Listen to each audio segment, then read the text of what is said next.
Here is our new Finance and Defence Minister Arun Jaitley talking about his new responsibilities and what he hopes to do with them. Well, I am very grateful to the Prime Minister for having expressed this confidence in me in giving me the charge to head this ministry.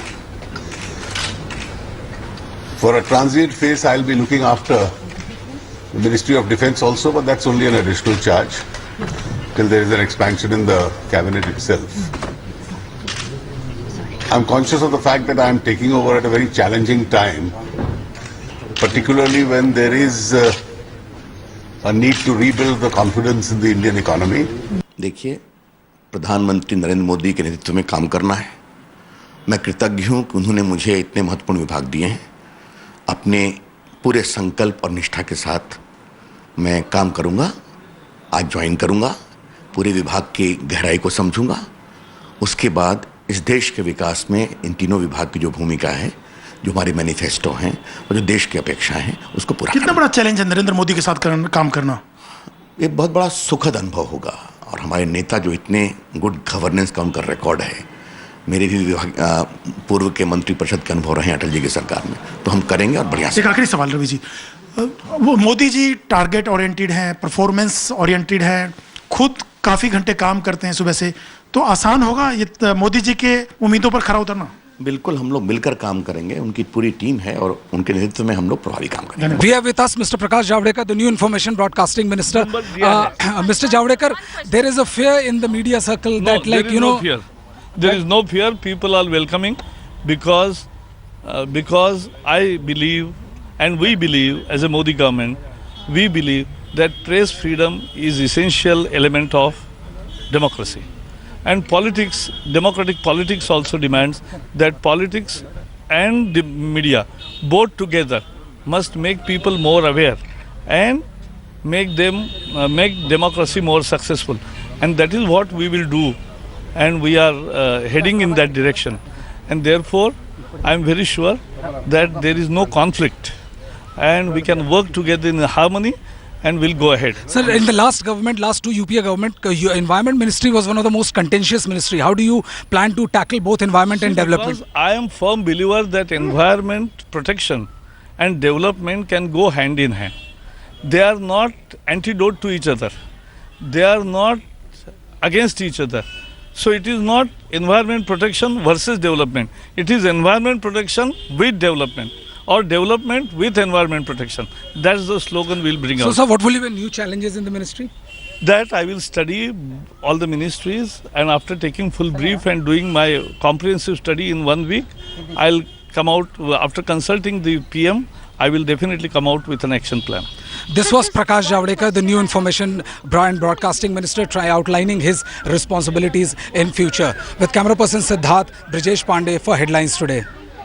Very excited faces there. Of course, remains to be seen whether they can live up to the expectations they've built. At this time, India's new Prime Minister Narendra Modi, on his first day in office, is meeting Mauritius's Prime Minister Naveen Ramgoolam.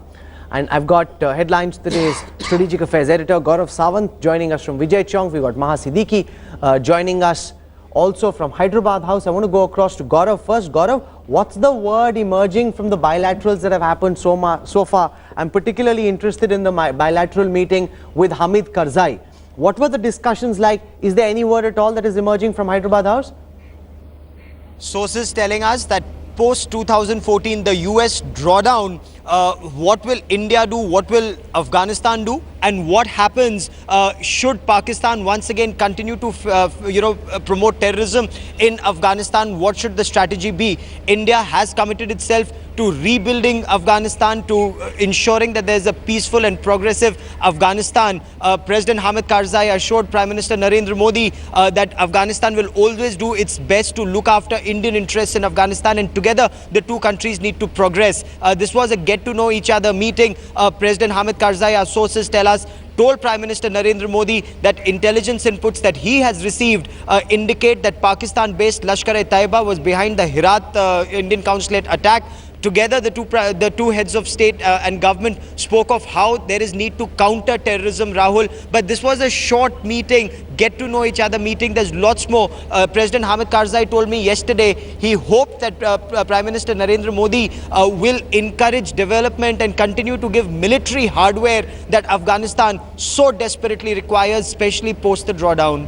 Well, at this time, Pakistan's army chief, General Sharif, is heading towards Waziristan on the day that Narendra Modi and Nawaz Sharif are meeting, showing that the western border is a big priority for him.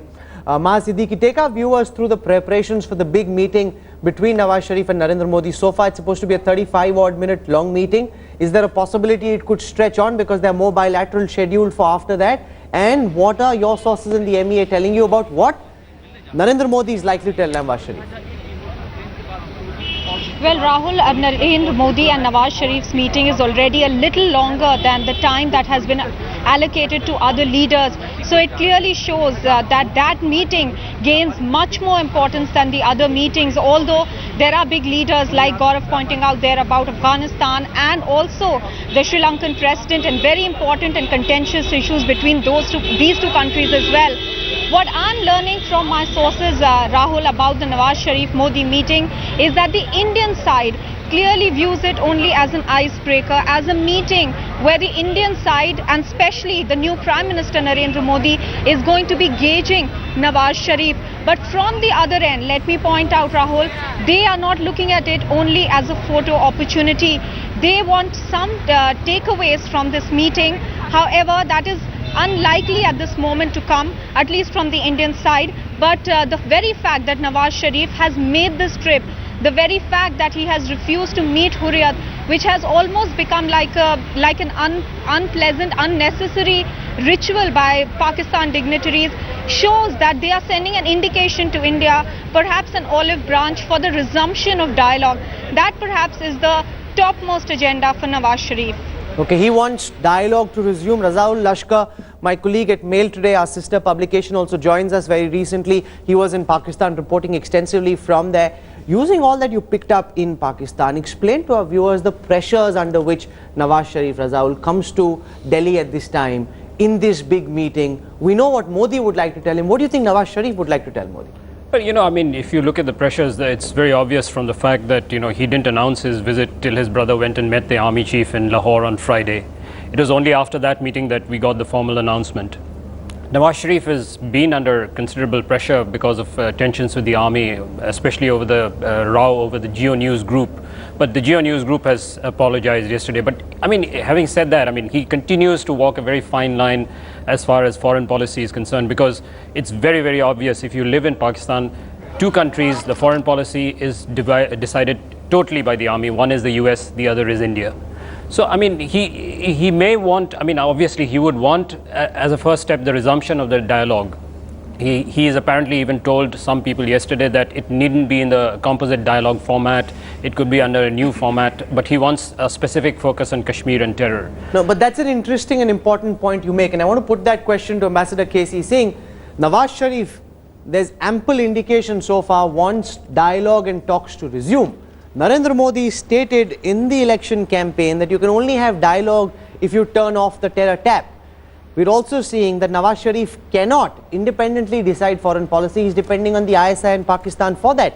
So will we then see Narendra Modi in some form accept the resumption of a composite dialogue or some form of talks between the two countries, sir? Yes, even if you go back to Mr. Vajpayee, what happened eventually? There were two interruptions. You had attack on the parliament, you had Kargil, but each time after commitments were given, once by a democratically elected government, which was Nawaz Sharif himself, and second time by a dictator, military dictator, a resumption took place.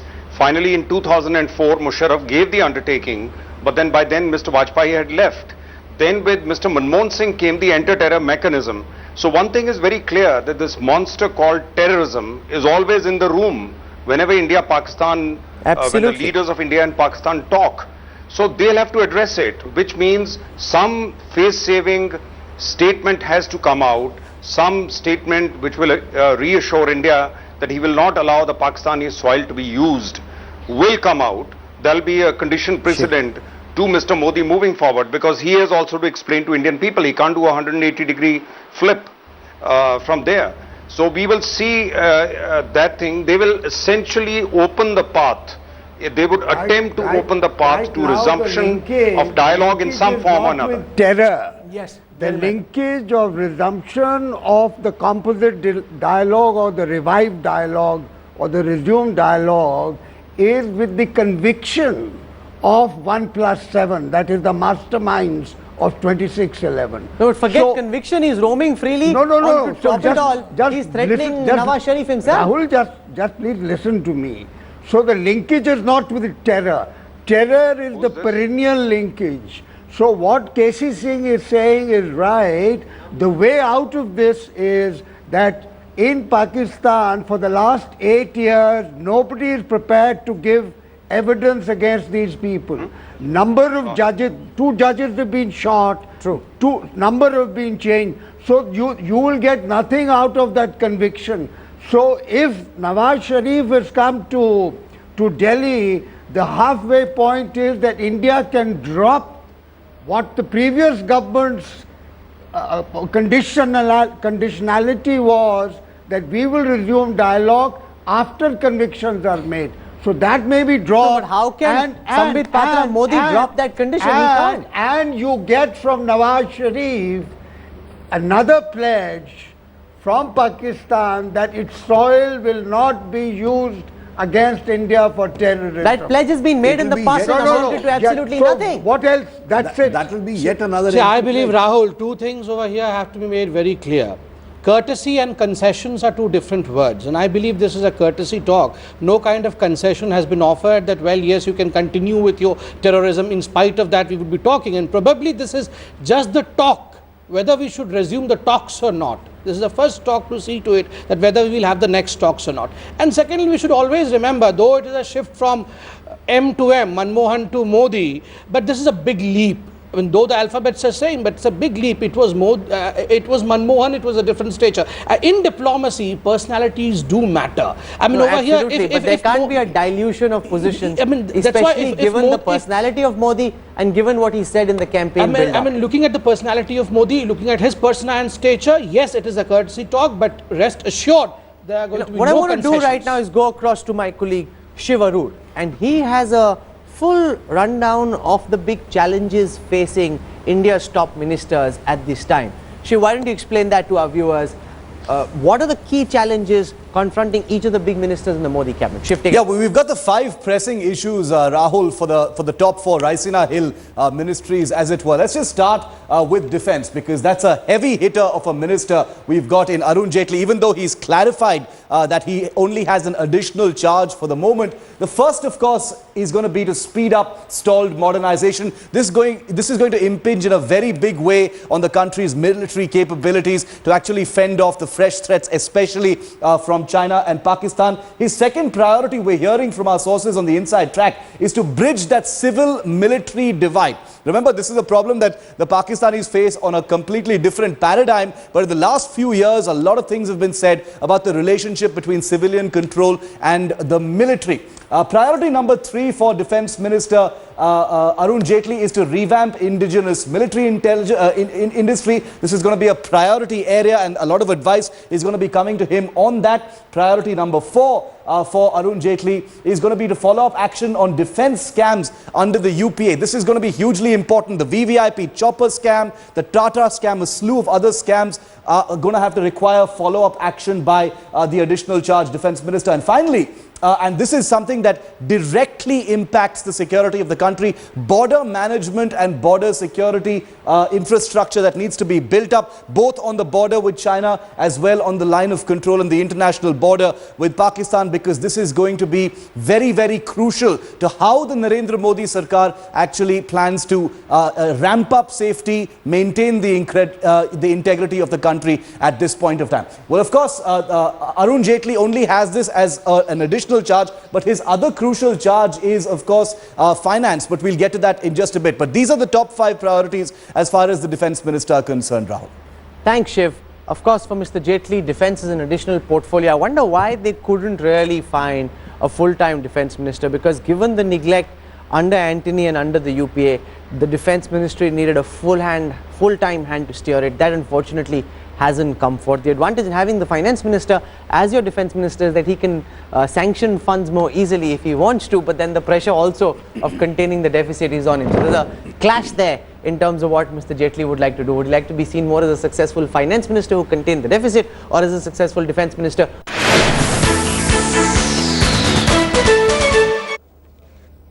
We've got breaking news coming in that a MiG-21 fighter has crashed in Kashmir. My colleague Sujaul Haq joins us. Suja, what more information do you have? I'm told that a pilot has died in this unfortunate crash. What details do you have, Suja?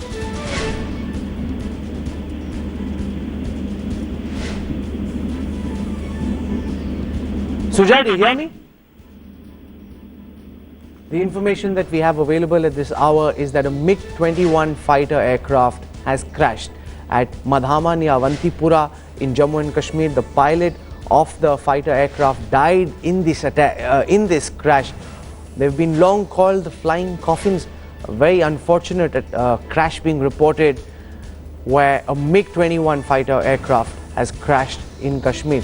Omar Abdullah has also tweeted about it, saying he's very sad about the fact that the plane has crashed. He just found out. We will get you more on this. I want to come back to what we're discussing, and I want to go across Razaul Lashkar on the expectations that Nawaz Sharif brings to this meeting. We've established that Nawaz Sharif would like to see the composite dialogue begin. We've also established the problems that Narendra Modi has in doing so. In that situation, what do you see emerge?